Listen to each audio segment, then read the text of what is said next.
Фиат се врати во B-сегментот. Тоа е големата вест. Веројатно, цел месец италијанските дневници ги почнувале вестите со веста дека Фиат се вратил во B-сегментот. А зошто воопшто е толку важно тоа што Фиат се вратил токму во B-сегментот? Важно е, затоа што ќе се навратам малку, не е тоа малку, тоа се некаде средината на 80-тите години. До средината на 80-тите години, значи пред да почнат сите оние здружувања, соединувања, вклопувања, кој со кого стигне и слично, значи тоа народски што се кажува.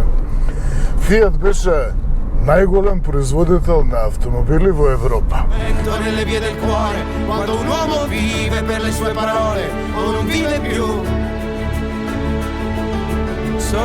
Значи, во светот беа General Motors,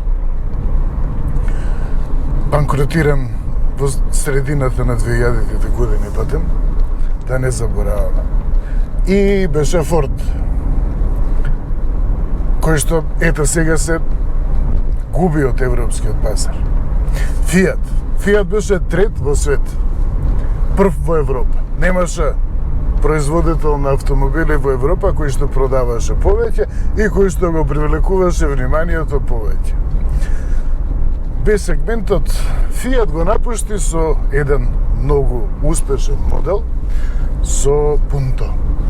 Од средината на 90-тите години Punto се произведуваше во неколку генерации. Последната генерација имаше неколку продолжувања, освежувања од типот на Grande Punto, Punto Evo, лансиран на италијански носач на воени авиони, патем чисто за театралноста што е дел од Фиат. И имаше успешно поглавје, меѓутоа остана Фиат, извесен период, долг период остана без модел од B-сегментот. Сега, што значи B-сегментот за Фиат, односно кои се моделите, да се навратиме малку, јас можам малку подолго да се навратам поради генерацијата моја. Значи, пред Punto постои историски модел, значи фантастично успешен, се е фантастично. Значи фантастично успешен модел, а тоа е Uno. Толку успешен што дури и Punto во себе го содржи, значи призвук има од Uno. Ma poi si va a approfondire, quindi non si rimane in superficie, anche quando l'elefante con le ruote suggerisce il tema della velocità, dello scatto, in realtà da questa campagna le auto si prendono anche un po' in giro per suggerire di essere provate, di essere apprezzate. Forse possiamo notare qualche particolare, ad esempio questo, Uno e una Fiat. Зошто беше важен Uno? Uno се појави некаде во почетокот на 80-тите години и постигна револуција затоа што направи технологијата што беше напредна за тоа време, значи Fire мотор, производство, нови производствени постапки, Фиат направи таа технологија да стане достапна. Достапна за најширокиот круг на купувачи, со Uno. Тоа беше Uno. Пред Uno, секако е Фиат 127. Пред 127 е уште еден модел, голем модел, историски модел, кој што љубителите на автомобилизмот во Македонија, на автомобилската историја го познаваат од собирите историски на олдтаймери кај нас. Значи тоа е Фиат 850 на Игор Стефановски, Ила. Поздрав!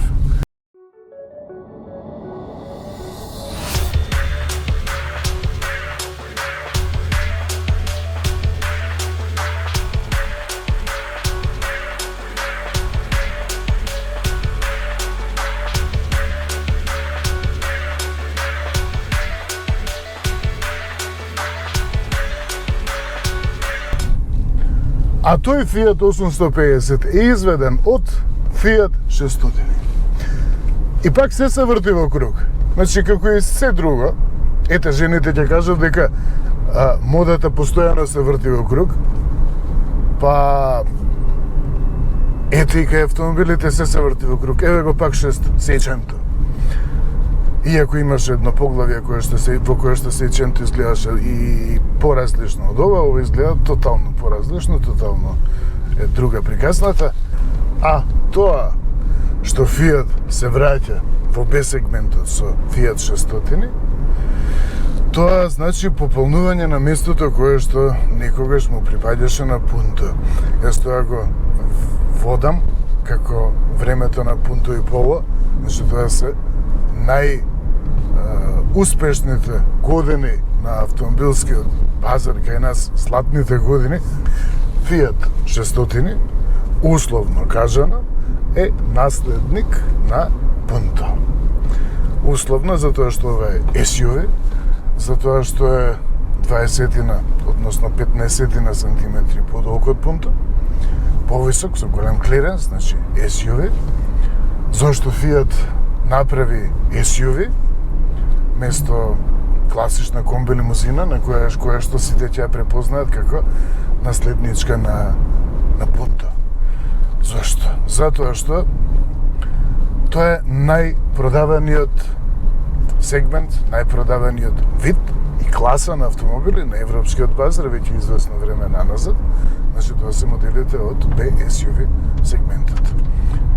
Пазарот моментов нуди околу 20 модели, повеќе од 20 модели од оваа класа, значи од класата на Seicento.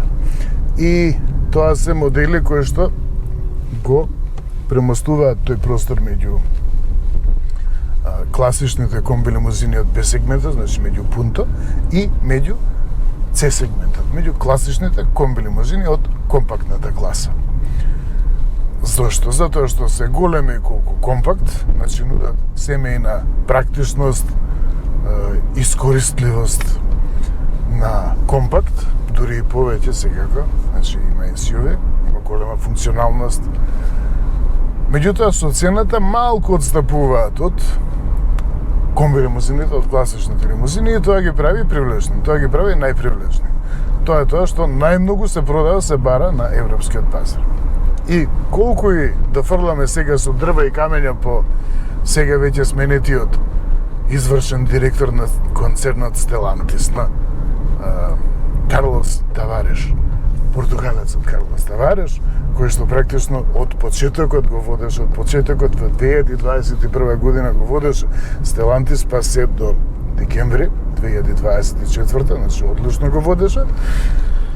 Мора да му се признае на човекот, првиот човек на концернот, дека успеа најмногу да го пробие својот концерн, марките на концернот, да ги пробие во овој сегмент, во B-SUV сегментот.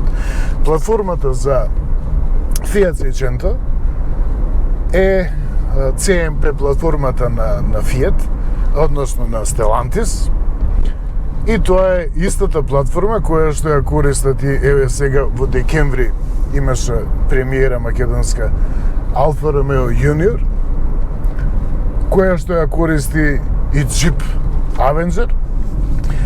Колку е способна оваа платформа, неодамна се подсетивме, значи при премиерата на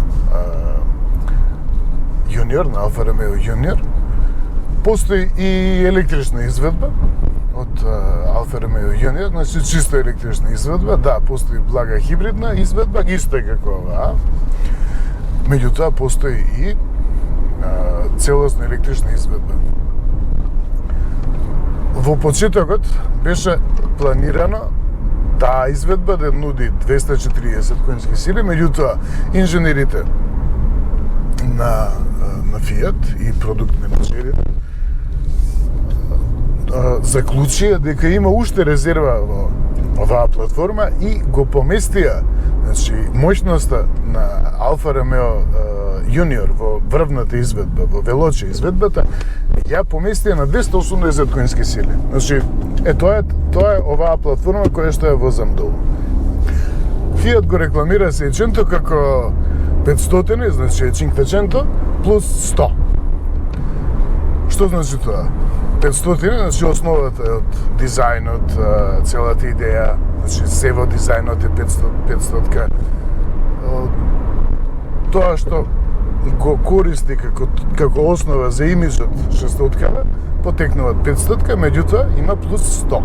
Што значи тоа плюс 100? Тоа се 100 нешта кои што ќе ви користат во секојдневието. Значи, тоа се однесува на просторот, функционалноста, секако повеќе патници собира и затоа го рекламира така. А сега тоа може да се објасни и како јас ќе го објаснам малку по-просто. Тоа е 500 со 4 врати. Значи исто како Cinquecento, да му се додадени, грубо кажано, 2 врати, зголемено е меѓуоскеното расстојание и изведена е Fiat 600. Тоа е грубо кажано. Секако дека се работи за многу по софистицирана изведба од 500-ката. 500-ката е далеку од тоа дека треба да се подцени и смее да се подцени. Меѓутоа, ето, тој имидж влече уште од 1950-тите години од Cinquecento, од првиот Cinquecento, од средината на 50-тите години, пак средината, значи многу бев ориентир, од Долче-Вита. И уште важи тоа. Моделов на тест е значи со благ хибриден погон. Втората погонска изведба има 2 изведби. Едната, почетокот е од благ, исто така изведба со благ хибриден погон со 100 конски сили, ова има 136 конски сили и тоа е 1-2 литарскиот мотор, PureTech, 1-2 литарски турбомотор со турбо надполнење, со директно впрскување, Милеров циклус, значи не е тоа само 3 клипа, како што може да прочитате на друштвените мрежи, мрзачите на автомобили, како што ги оценуваат, дека некој автомобил има 3 клипа. Значи, туку се работи за една инженерска и технолошка софистицираност. И тоа е основата, понатаму има електромотор кој што вграден во менувачот со двојна спојка со 6 степени. Електромоторот е вграден, значи вграден, јас велам вграден во менувачот. Тоа е со моќност од 21 киловат, односно 28 конски сили и има 55 ньютон метри вртежен момент кој што се испорачува, значи уште од најрано како што функционираат електромоторите патен. Го содржи тоа, напред има и ремен генератор, односно има стартер. Моторот го се стартува преку ремен. Значи посебно е изведено тоа, напред стартувањето на моторот, буде работата на старт-стоп системот практично. И се гледа по динамиката, значи тоа е истиот мотор кој што и Peugeot 3008 го имаше на тест, значи далеку од тоа дека е слаб или недоволен погон, значи сосем доволно, и повеќе од доволно, далеку од тоа. Основното ниво на опрема е 2 има нивоа на опрема, го има 600, Seicento нивото го има, и има уште ниво кое што е La Prima. Тоа е благородно отмена изведба со многу повеќе опрема, луксузна опрема, седиштата се вистинско чудо таму, обложени со вештачка кожа. Тука далеку од тоа дека нешто не достига, значи сепак се работи за италијанска марка. И La Prima е некаде околу 3 до 4.000 евра поскапа, односно доплата, не е тоа поскапа, туку се нуди за меѓу 3 и 4.000 евра повеќе од Seicento, од основното ниво. И чини 22.500, 22.500, да, но тоа следи уште пакет, кој што е од 4 пакети, има уште еден пакет. Целото волшебство на благиот хибриден погон не е само во тоа да се заштеди, туку е во различното чувство во возење. Значи, ако еднаш возите електричен автомобил или хибриден автомобил, фул хибрид, пример, еве нека биде Toyota Tacla се јади скроз хибрид или нека биде чисто електричен модел, ќе забележите дека во многу ситуации, значи во возењето, благиот хибриден погон се однесува како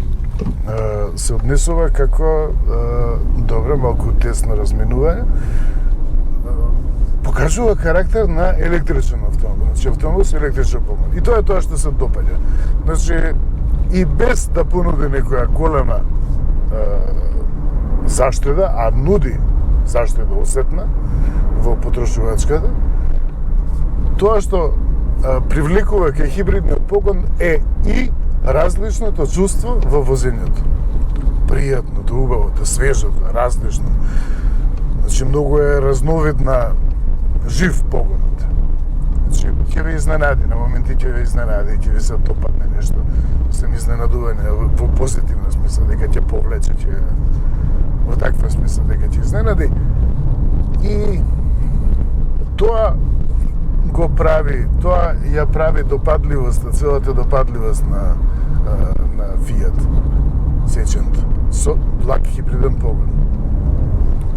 И токму ова е конфигурација на терен каде што најдобро функционира благиот хибриден погон, затоа што тука има многу места каде што се случува запирање, значи подзабавување, па тука се пушта под инерција, значи да наполни батеријата, па тука еве следи мало забрзување, па повторно испорачува енергија и сето тоа дава една динамика во возење, значи многу е пријатно, забавно, значи за возачи кои што сакаат да бидат активни во возењето, кои што не го следат автомобилот, туку сакаат да возат. Тоа е едно објаснување, наједноставно, најпросто објаснување, најпросто, најразбирливо објаснување за тоа како функционира погонот. И еве на вакви на горнини на пример се чувствува на поддршка која што дава електромоторот, тие 55 Нм кои што ги испорачува. Таму каде што со друг автомобил со обичен погон би барале да префрлите во понизок степен за да повлече. Тука не се случува. Значи тука влегува во игра електромоторот. Менувачот воопшто не се чувствува промените, значи не треба да се грижите околу тоа. Секако постои и тоа што е многу фер од Stellantis, односно од Fiat, е тоа што се вградени тука и рачки за менување на степени на пренос директно на воланот и токму во вакви свијаци, значи кога би требало малку подолго времето дека реагира погонската интелигенцијата на погонската спрега и додека и текне дека треба да префрли, значи тука можете рачно да бидете побрзи од паметот на погонот. И тоа навистина внесува една живост во возењето, еден темперамент, значи учеството на електромоторот. Благиот хибриден погон е, јас го нарекувам, најдобрата форма на електрификација во поглед на соодносот на тоа колку чини да се купи модел со благ хибриден погон и тоа што се добива во поглед на заштедата во возењето и уживањето во возењето. Значи, е спој, вистински спој меѓу фул хибрид и меѓу целосен хибрид и меѓу обичен мотор со внатрешно согорување, со тоа што повеќе оди, многу повеќе влече во насока на хибрид, на целосен хибрид, на Toyota хибрид. Stellantis неодамно објави вест дека купи фабрика која што претходно беше, односно добавувач, кој што испорачуваше компоненти за благ хибриден погон, сега е целосно преземена и во собственост е на Stellantis. Постоеше тесно грло, значи имаше план за Stellantis, сите марки и Fiat, значи до сега да имаат многу поширока понуда на модели со благ хибриден погон, меѓутоа очигледно постоја некои проблеми кај добавувачот, каде што Stellantis имаше удел, значи акционер, веројатно стануваше збор за некакви финансиски проблеми, денес цел свет е во финансиски проблеми и како што секогаш се случува, значи проблемите се решаваат кога тој добавувач ќе се стави под своја закрила, под концерн. И сега финансиите се покриваат од концернот, место добавувачот сам да се снаоѓа. Работата е многу, на добавувачот е многу збогатена, многу поголем обемот и понатаму ќе се вградува овој благ хибриден погон во многу повеќе моделски изведби и во целата гама. Значи, тоа е мотор кој што практично за неколку години нема да може да се добие повеќе обичен модел со мотор со внатрешно осигурување кој што нема да има некаква форма на електрификација, а тоа е основната и сосем делотворна форма на електрификација. Потрошувачката, ова не е моја потрошувачка, 6,2 литри, со тоа што имав неколку побрзи делници, а реално потрошувачката се движи чисто околу 6 литри. Со тоа што многу е мала чувствителноста на благиот хибрид во однос на промените во динамиката на возењето. Односно, што значи тоа? Што сакам да кажам? Сакам да кажам дека ако се впуштите во подинамично возење, тоа нема да влијае врз потрошувачката толку драстично, толку осетно како што би влијаело кај модел кој што нема благ хибриден погон, односно нема електрификација. Тоа е целата приказна. Секако резерва останува многу голема за да се заштеди во град повеќе. Според Fiat, батеријата е подсовозачко да седиш. Значи малечка, 12 кг тежи, малечка и ефтина. Тоа е целата поента. Има некаде околу 890 ват часа бруто. Може, нето би требало да некаде околу половина киловат час, значи нема ни 1 киловат час. И според Fiat, значи тоа што го кажува Fiat, со брзина од 30 км на час, постојана брзина од 30 км на час, може да се извози некаде околу 1 км во градски услови. Тоа значи дека во оној метеж што е од Макпетрол па до Нова Македонија, поред Рамстер, тоа значи дека целата таа делница, целата таа должина на пат би можеле во оној метеж, во она поиди застани режим на возење, Fiat би го поминал во целосно електричен режим. Поаѓањето е секогаш е наструјано, додека излезете практично од паркиралишта, додека маневрирате, враќате, излегувате. Сето тоа ќе се случува на електричен погон и поаѓањето секогаш, значи, ако чекате во колона, која што, ете, се случува некој застој, значи, првите неколку метри ќе се случат на со електричен погон и тоа секако дека е добра, затоа што моторот најмногу троши кога треба да совладе масата, инерцијата на масата и тогаш се троши најмногу енергија. И при забрзување, меѓутоа и при поаѓање. И затоа така ја постигнува заштедата. Меѓу другото, има милион начини на кои што се постигнува заштедата, меѓутоа тоа е едниот начин на кој што се постигнува тоа. И еве тука на горнинава одлично се чувствува колку лесно се справува благиот хибриден погон со напорот, со напрегањето што треба да го даде за да се искачи оваа на горнина. Тоа е бројни се ситуациите во кои што човек е среќен што избрал ваков автомобил со благ хибриден погон, токму поради, меѓу другото и поради ова. Значи, релаксираноста при искачувањето.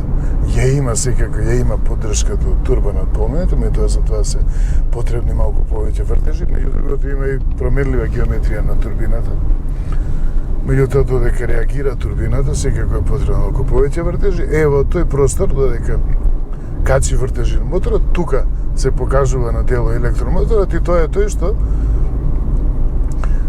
влече.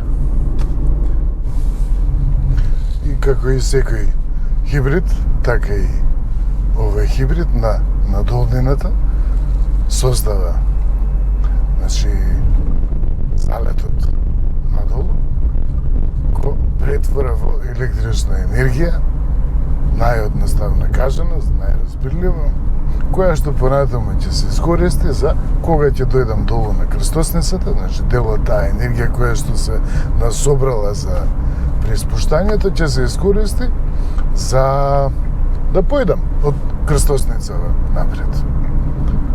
Значи нема да се изгуби таа енергија, понатаму ќе користи и кога ќе забрзам, за да ја одржувам брзината, за само да се изгуби комбева, некако многу големи комбинева овде, долги. Меѓу другото е многу корисен и еве го. Значи тоа што тргнав да го кажувам, е многу корисна помош од електромотор затоа што стартува неверојатно брзо. Темпераментно, моќно. Значи имате впечаток како 2-литарски мотор да возите кога поаѓате, таква е моќта. Тоа е тоа што го создава моќта која што ја создава вртежниот момент. Значи 200 Нм кои што ги има бензинецот со турбонат полни, оној што мрзачите на автомобили го нарекуваат дека е троклипен, и 55 Нм на електромоторот. Значи, кога ќе се собере сето тоа, се добива една вредност од 260 Нм. Значи, токму како што кажав, 2-литарски атмосферски мотор, добро конструиран, би повлекол исто така. Тоа е околу погонот, амортизацијата. Секој модел кој што ја користи оваа платформа е различно нагоден во поглед на амортизацијата. Значи има разлика во геометријата на тркалата, значи нагиб. Геометријата има разлика во амортизацијата, во изборот на амортизери, на амортизација не преголеми, и тоа да, во пружини, во зглобови, во крутоста, во еластичноста на зглобовите, во сите тие нешта, значи во лежиштата, во лагерите, во лежиштата. Постојат разлики од модел до модел и се чувствува, значи, тоа во возењето. Fiat 600 вози различно од Jeep Avenger, вози различно од Opel Mokka, вози различно од веројатно, односно сосем известно е дека вози поразлично и од Alfa Romeo Junior несудена Милано.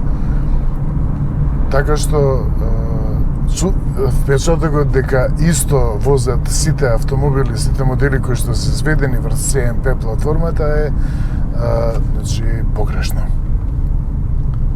И чувството при сопирање пријатно чувство, значи кај некој се чувствува непријатен кога ќе треба да запира во град или слично. Значи тука токму онаа поддршка која што ја учеството кое што го постигнува електромоторот при запирањето прави да биде попријатно сопирањето, запирањето.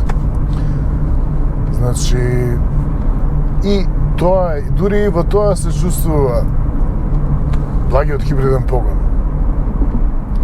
Една, колку што може да биде темпераментен, значи да понуди поголем темперамент во возењето, значи присуството на електромоторот, на поддршката од електромоторот, толку прави и возењето да биде порелаксирано. Значи кога човек сака да се вози релаксирано, кога не му се брза никаде, кога има вакви значи патишта каде што секогаш некој скршнува, секогаш некој влегува, се вклучува во патот, значи во вакви ситуации и се допаѓа тоа што имате благ хибриден погон, што не се грижите дека ќе треба да шалтате, да префелувате од еден во друг степен, значи уживање. Тоа е тоа. Значи благ хибриден погон. Да не го мислиме дека е поентата само за наменет, само за купувачи кои што имаат некаква намера да ете сега ќе заштитам. Па колку километри треба да поминам за да ми се врати разликата од електрификацијата од благиот хибриден погон во споредба со модел со обичен погон, значи не, тоа е неинтересно. Значи едноставно човек треба да го почувствува погонов, значи без оглед за тоа, без оглед на тоа дали потрошувачката е 4,6, 4,8 или 5,1 литар. Чисто заради чувството во возење. Автомобилите се купуваат заради чувство. Значи никој не го купува најевтиниот автомобил на пазарот за тоа што е најевтин, туку го купува за тоа што му се допаѓа некој автомобил, кола. И тоа е Fiat 600. Е допадлив. И колку има Италија во Fiat 600, денешниот Fiat 600, па се е Италија. Изгледот, дизајнот, чувството во возење, целиот филм. Па, кога ќе ја погледнете Fiat 600, па исто ви е како кога се среќавате со девојка што ви се со жена која што ви се допаѓа. Која што ви е драго кога ќе ја видите. Ви се чини како музика, секој збор што ќе ви го каже, ви се допаѓа мирисот, ви се допаѓа како се движи, како се слично. Значи, такви работи. Е тоа е тоа. Е тоа е италијанското во Fiat. Се во изгледот. Значи, тоа е најавата. Изгледот го најавува автомобилот, го најавува тоа што следи во возењето. Надвор има се е направено во стил поидано е од Fiat 500, од Fiat 500. Еве ги, обележјата во внатрешноста, тркалезната стреја на инструментите, Fiat 600, 500, фиќо, ова овал, елипсата, и тоа, двата краци, воланот со два краци, се е тоа Fiat, се е тоа историја. Луѓе кои што го знаат, ја имаат представа за Fiat 600 и Fiat 500 од 50-тите и 60-тите години, ќе препознаат многу детали тука кои што потекнуваат од Fiat. Совршената средина за заклучокот од тестот на овој Fiat 600, Fiat 600. Едно големо, вредно и значајно освежување на македонската сцена, каде што марката Fiat е присутна, позната, цената се присутна, значи нема никакви тајни околу Fiat, и важно освежување во B сегментот, таму каде што од секогаш бил најсилен Fiat. Fiat и досега беше масовно присутен во А сегментот со 500, со 500. Фантастична продажба е постигната, може на секаде да го забележите. И затоа што долги години се продаваше и не попушти ниту еднаш на популарност. Од друга страна го имаше типо кој што си создаде една своја клиентела.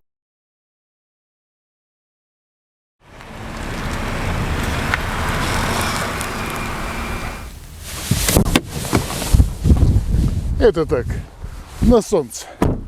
Не може човек да нарача да има и сонце и убава локација, затоа предност сонце. И да продолжам приказната. Каде е Fiat во 600? Во индустријската моќ, индустријското искуство на Fiat. Fiat ја има таа способност, вештина да пресече со цената. Значи, меѓутоа, секако не е поентата да се понуди само најевтин автомобил, туку тоа влече уште време, уште влече корени уште од времето на Fiat Uno, кога беше највидливо тоа, намерата на Fiat да понуди технологија која што ќе биде достапна за најширокиот пазар. И тука, токму тука погодува Fiat 600, 600 со оваа нова генерација и со своето враќање во B сегментот, каде што од секогаш бил најмоќен волуменски. Според волуменот, според големината на продажбата, Fiat од секогаш бил моќен во B сегментот. Најмоќен. И што е сега целата работа со 600? Се нуди автомобил кој што е во предност, ценовна предност, меѓутоа без да се понуди ефтин автомобил, далеку од тоа дека Fiat некогаш изгледал ефтино, секогаш го има италијанскиот печат. Тоа е тоа што му ја дава моќта на Fiat. Меѓутоа, индустријската вештина е таа која што му овозможува на Fiat да постигне достапна цена. Ќе направам една споредба која што најдобро ќе укаже на тоа каде е ценовно Fiat 600 600.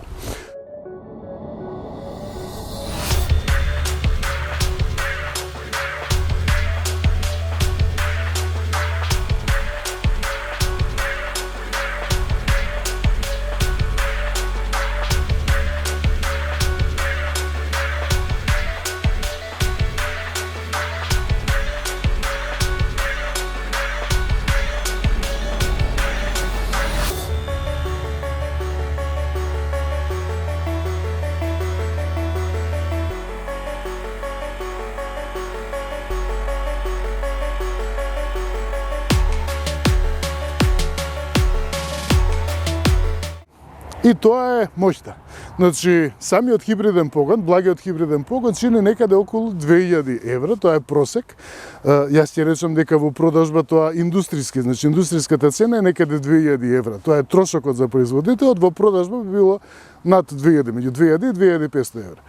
И тоа е предноста. Значи, 2500 евра, 10% оди Фиат под онаа цена, под ориентирот кој што досега го поставувале производителите. Со тоа што е Фиат. И сцената е свесна за Фиат, го сака Фиат. Зошто? Затоа што Фиат е Италија. Италија е многу нешто. Уметност, музика, опера, театар, поезија, мода, архитектура, пеење, се живо и диво.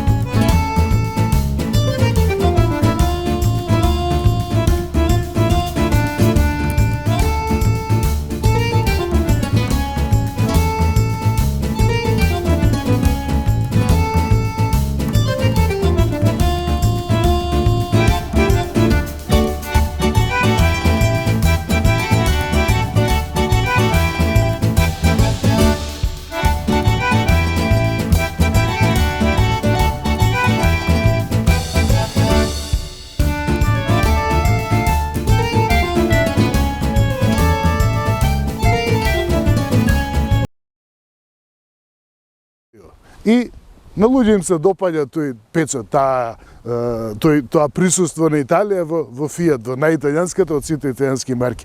Зошто го велам тоа? Затоа што неодамна објавив еден текст во кој што ги спомнав цените, прв пат, тоа беше првата објава на цените на Гранде Панда на на италијанскиот пазар.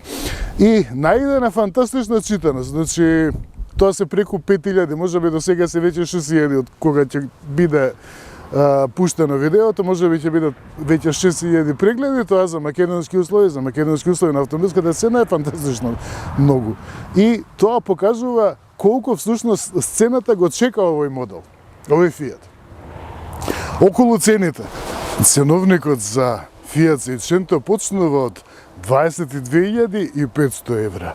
Тоа е за истото ниво на опременост и исто така за изведба со благ хибриден погон.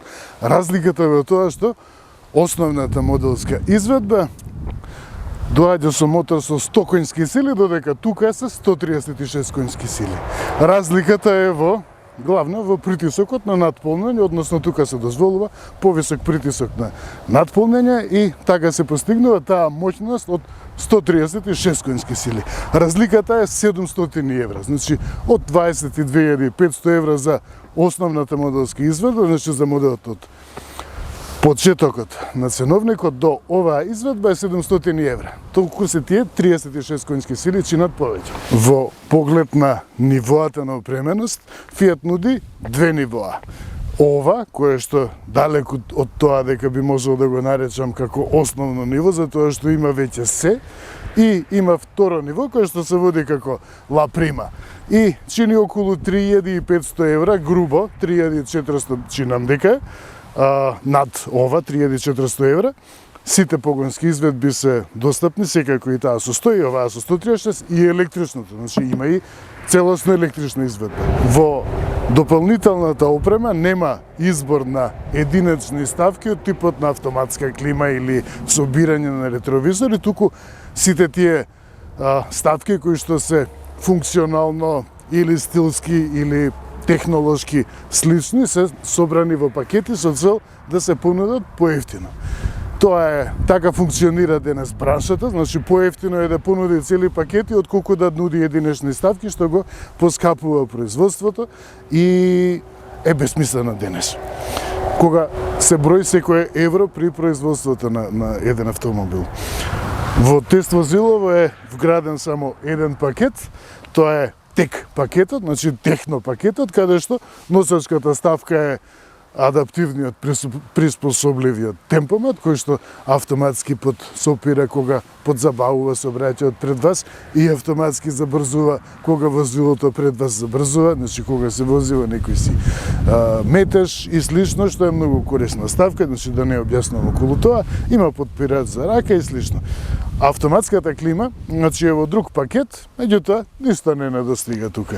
Поентата е во тоа што кој е тргнат да докупи ниво на опрема, односно да докупи пакет, па веројатно е повеќе исплатливо да се посегне веднаш по ла прима нивото, каде што меѓу другото и како промотивен период се добива повеќе опрема.